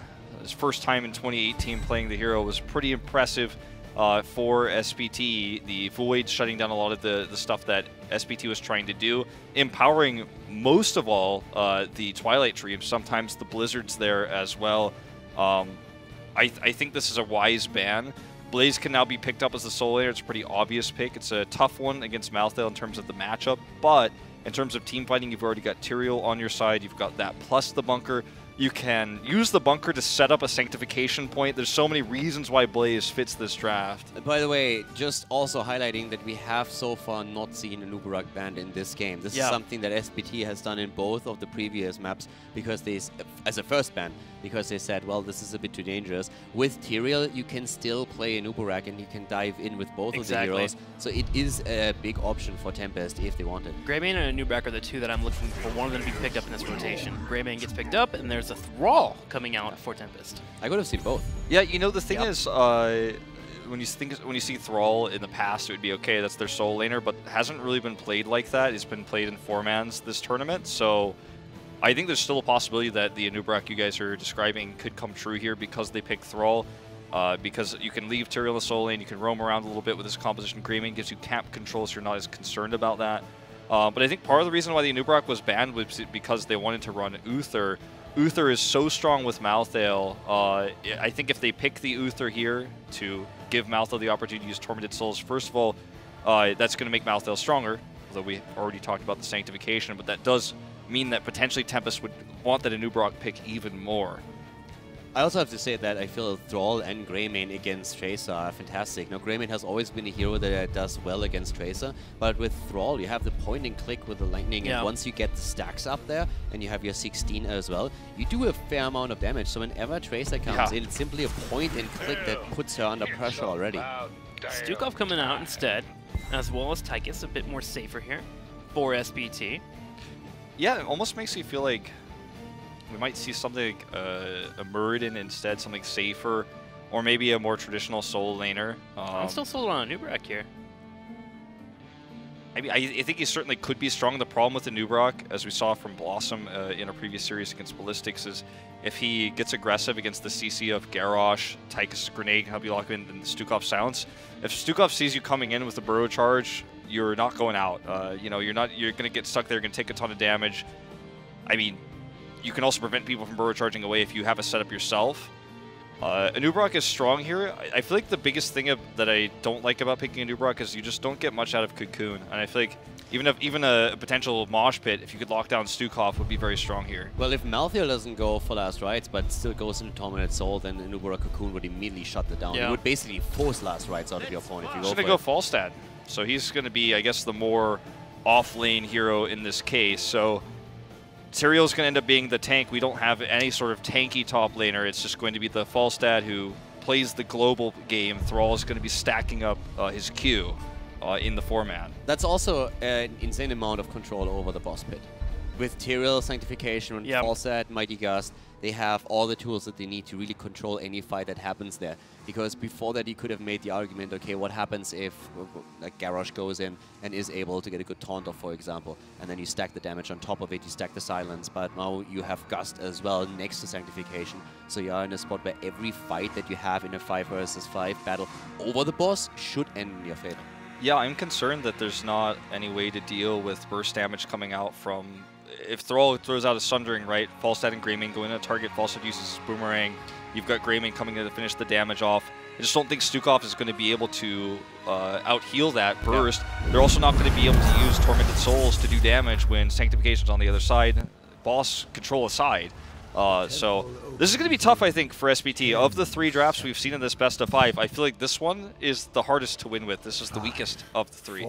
Yeah, this is definitely going to be a bit rough also considering the momentum that Tempest has by now, because they have been playing an absolutely fantastic series, especially when you look at the second map. Struggling a bit on the first map, but then really just absolutely crushing it from there on out. Looks like SPT is going to play very aggressively in this early game. The pre-heals coming down from ZZH. Also, a slight adjustment here to just pick it in. We have Thrall not with Crash Lightning, but actually heading into Rolling Thunder here, so making So he is going to be the solo laner, I guess, at least for the time being. He's going to be there in the off lane. Greymane's pushing bottom, and SPT, because they went for a 5-man gank attempt, sure, they were able to clear mid faster, but they're losing minions in the other lanes. That's why they're behind in experience at the moment. Yeah. So Rolling Thunder taken instead of that, so you already have the passive range increase on the Chain Lightning and the additional number of bounces. So definitely solo lane potential for him. Even if you go into Crash Lightning, you can at the beginning of the game solo lane. You will not be able to stack as fast. But if you are forced into it, then it's an option. They could have also decided to get either Falstad or Greymane into that position. They decided against that. But just a slight adjustment here when we're talking about good on the hero. So Greymane obviously has one of the quickest camp times in the game and is going to be working to rush down these siege camps. First one already being invaded by SPT, however, knowing this timing right at 1 minute when it spawns. Gonna heavily commit to this. Lockdown's on the other side here. Tyrael trying to do what he can here, but he's silenced. He can't move. Finally, we're going to see a kill traded here. Stukov is going to be the one dead on SPT. Lockdown barely going down here as well, with Melody C having that tether with the damage. Molly doing a ton of damage on his own. He goes down, but the trade here is positive for SPT, who not only wins the fight, but steals the camp. And I think it all goes back to that silence placed on top of Tyrael there. Yeah, absolutely fantastic. 2-for-3 trade, and SPT from the get-go was aiming to go for the camp. And Tempest thought that he could fight it, especially with Falstad having the global available, of course. But SPT had basically everybody in that battle and immediately committed to it. So great decision-making on their part. They trade up and they get the camp on top of it, which now results in them running with an experience lead and a lot of pressure that they pushed onto the bot lane. Not going to invade this camp, just going to trade it. We will see Malthel take the red side Knight camp as Tempest commits 2 to this one. Falstad's cleared the Siege Giant camp to the bottom. They're going to get their own Giants, though, so they've got that edge in terms of camp control at the moment. Yeah, they can time it properly, just wait a bit longer and make sure that the camp that moves through the top lane for Tempest will arrive in tower range, so that SPT has a much easier time defending their own wall and utilizing their own camp. There is a 4-man pushing with it, though they have to be a little bit cautious, and now they are facing it in equal force. That's right. We have a lot of poke on the side of Tempest, though. Dami just trying to do as much as he can to the wall. Misaka, though, gets the toss right into the silence. Dami is the target here. Does get away, but the silence is still doing a lot here. Finally, shields coming through from Tyrael, and they will, of course, escape. Meanwhile, we do have that little tussle we had, that tussle in the bottom lane for a long time, but Tracer eventually decided to rotate up, looks for this pick on Sign.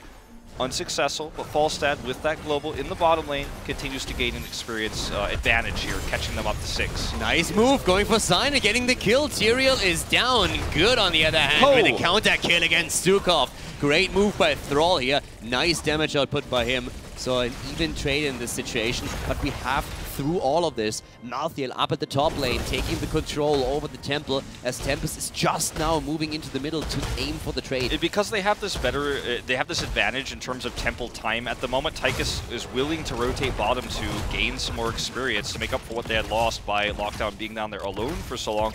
So he gets an extra wave, is coming up mid now to grab this wave, and then look for potentially even a pick. Lockdown, does not get hit by that pulse bomb. That would have been a kill for sure. Yeah, well, now Dami is in trouble and he goes down. And we had SPT also with a pressure play thanks to their own camp at the top. It wasn't only the control over the shrine that put so much pressure onto Tempest, it was the mercenary camp as well. And now SPT has safely taken the shrine in the middle and is getting a massive amount out of these 2 temples. Yeah, they've been able to capture. Basically got a tempo and a half, didn't really miss any soak. And now they're a whole level ahead. They were half a level ahead. His final shots will basically get them up to that full level point. They're looking for even more as they push down this final cannon tower. SPT basically just controlling this game via aggression. And I think that the smartest thing they've done from start to finish was to invade that Siege Giant camp. From that point on, they were no longer really under duress from the global of Falstad. They set the pace of the game. And I like how aggressive they're being. They're a Chinese team that's not afraid to look for more than just a temple trade. That's actually the one thing that I find so funny about SPT here. Great escape by Melody C, by the way, but Lockdown flies in and he flies in deep. He goes down as the silence is immediately there. CCH with a perfect reaction, and they get the second kill against Tyrael too. Great play here, and great reaction time, by the way, from Stukov in particular. That was fantastic. ZZH's Stukov has really impressed me this tournament. From silence placements to quick reaction on shoves. I mean, the guy is really well versed on how to deal with some of these aggressive dives.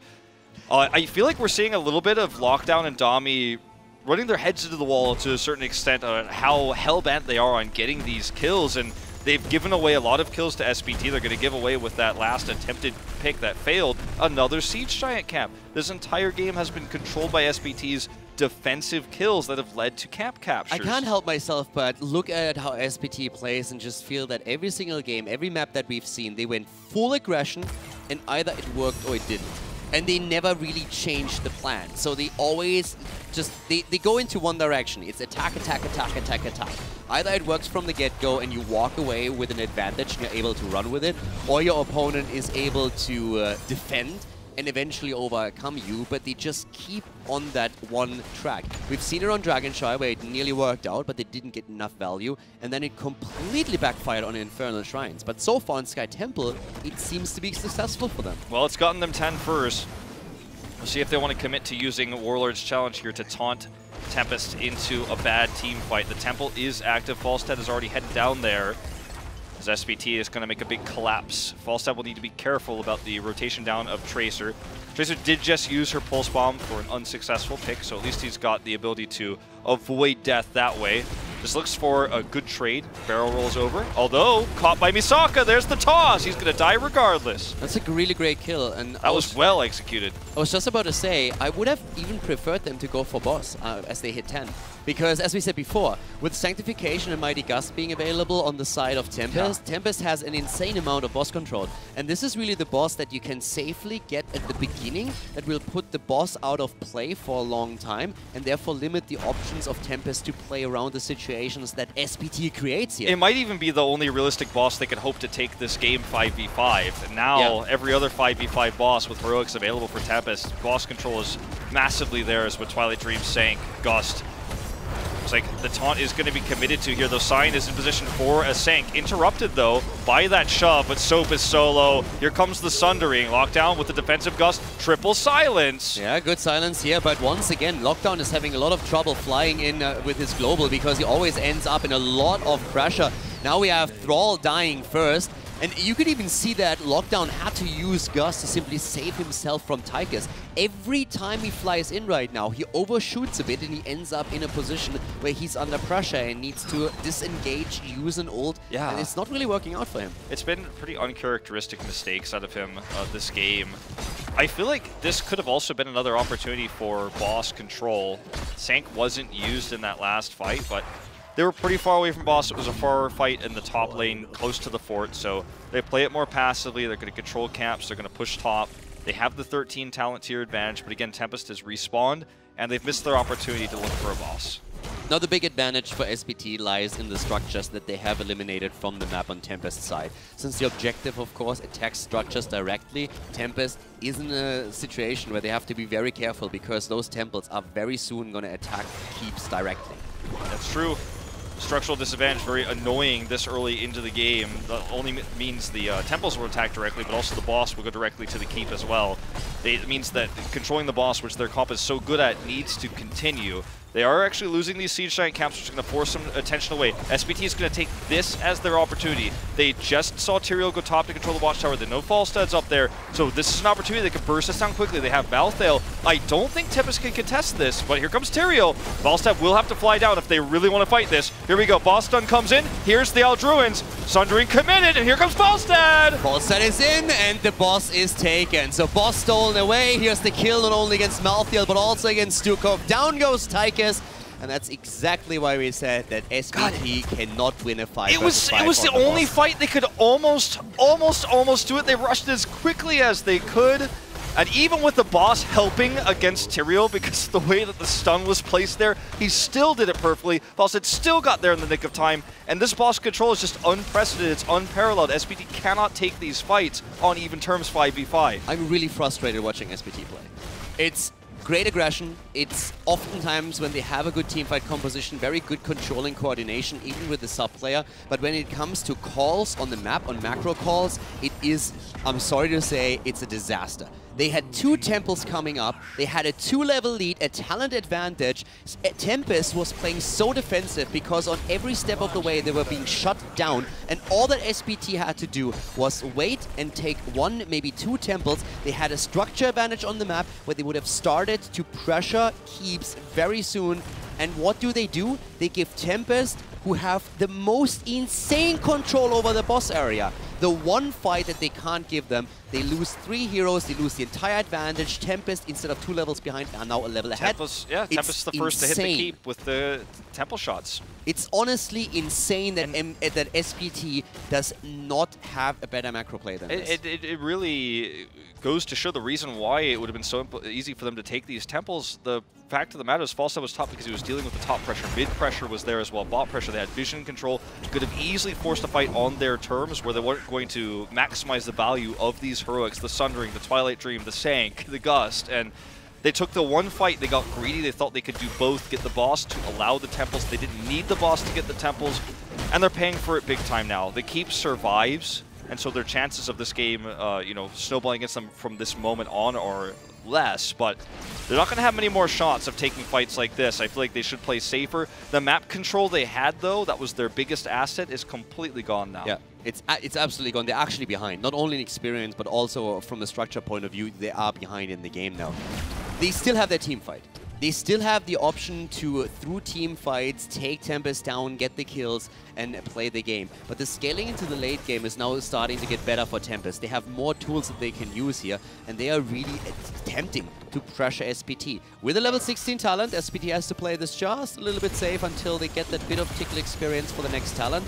And that is time that Tempest is trying to use to pressure the top and maybe get a tower or two. Yeah, even this silence that Stukov is using is just not very effective with the spell armor here coming from the Wizard minions. This is just free siege. They have Greymane, they have Malfurion. This is a comp that can siege this wall pretty easily. SPT plays it safe though. They don't even get that cannon tower, just a little bit of damage. 16's up for SPT now. Gonna look for maybe a fight here at the night camp. Tempest walks away. The boss is probably about a minute and a half away. Not really going to be a factor during this temple phase. And SPT has to spend time not getting into position, not getting into an advantageous situation here, but actually cleaning up the mess that Tempest just sent towards their base in terms of minion waves. And SPT needs to look for a fight, because the problem that they have, now that they are actually starting to be behind in experience, it wasn't an issue when they were 2 levels ahead, but they are still playing against Falstad.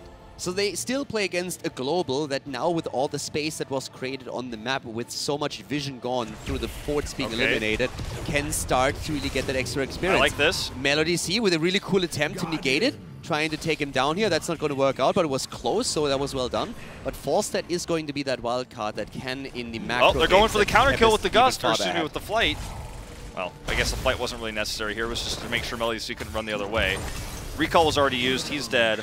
It almost felt like it was baited. It almost felt like Falstad knew, that thought Lockdown knew he was in there. He was so ready to deal with that. They gave up a fair amount of shots though because of it, since we had both of the temples taken by SPT. But now Falstad is pushing the bot lane with the Siege Giant camp, so this should be key. This might be a fight that SPT could win. What will they get from it? That's the question. Sank, though, is going to turn around. Oh, the Sundering and the triple! Oh my God. Right after that, the silence. Holy ground! That is the end of this series, I feel, Counter. ZZH, the last to die. The worst place for SPT to fight. And yet again, they lose a fight that is because of the positioning, the choke point, the sanctification. They've lost so much. GG is called. And they lost so many fights against Sanctification. Tyrael was their problem in this series, oftentimes that, and of course some of the macro calls you were talking about. But this lost fight cost them the series and their tournament life. Yeah, that is game right there. Great fight from Tempest. Extremely well done. The Sundering alone just clubbing now perfectly, and then the follow-up immediately, getting the silence and the Sank in. Tempest takes it with a 3-0. Well done by Tempest.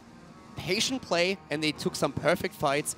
But once again, in my opinion, a big throw on the side of SPT. 2 levels ahead, structurally ahead, in a perfect position to claim 2 temples that were about to spawn.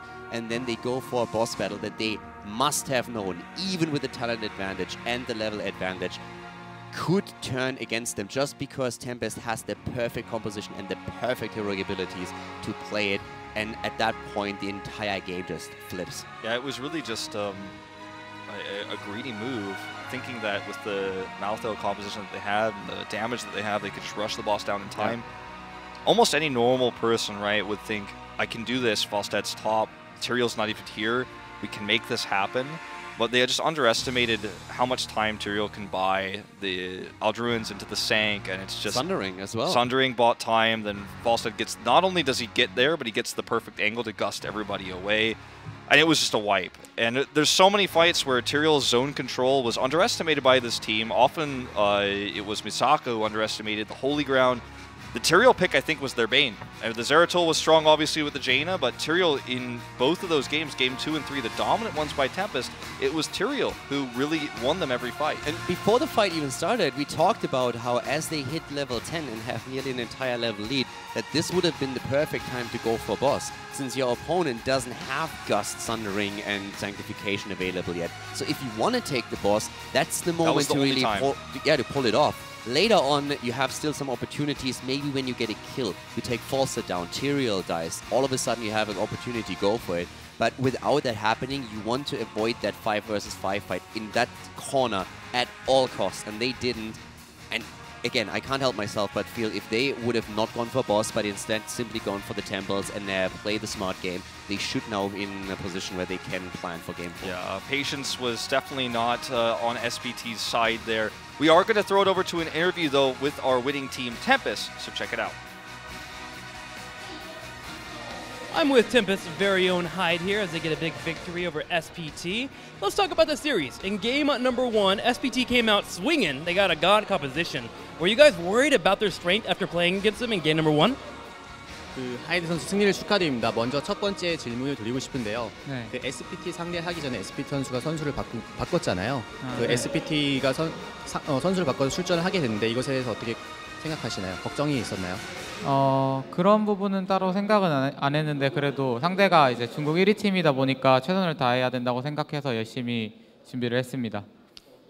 We prepared a lot because the SPT was the #1 team in China, but we don't worry about a lot. But yeah. Awesome. Well, let's go ahead and turn our thoughts towards possibly redemption against KSV Black. Are you guys ready to face off against them later on in the tournament if you can get there? 오늘 KSB한테 먼저 한 번 지게 되는데 그 다음에 KSB 만나게 된다면은 어떻게 생각하시나요? 저희가 이제 해외 와가지고 조금 적응을 약간 못했던 것 같아요. 그래도 이제 마지막 날까지 어쨌든 살아남았으니까 이제 차근차근 다시 올라가 보도록 하겠습니다. I think we couldn't prepare a lot in this tournament in Taiwan, but as we have a good result today, so we are going to prepare some more to go step by step. Awesome. Looking forward to step by step. And speaking about step by step, you guys did mention at the very beginning of this tournament, this could be Tempest's tournament. They could win it, and you guys had your sights on victory. Is that still your main goal, or is it just focusing on game after game? 지금까지 이제 말씀하신 것처럼 살아남게 되는데 앞으로의 그 목표가 어떻게 되시나요? 다시 결승전을 가서 꼭 우승을 해보고 싶습니다. So we'd like to move up to the grand final, and we want to be came on the top. Awesome. Looking forward to it. Well, that's going to be it for us. We have one more series coming your way, and we'll get right towards that after this commercial break.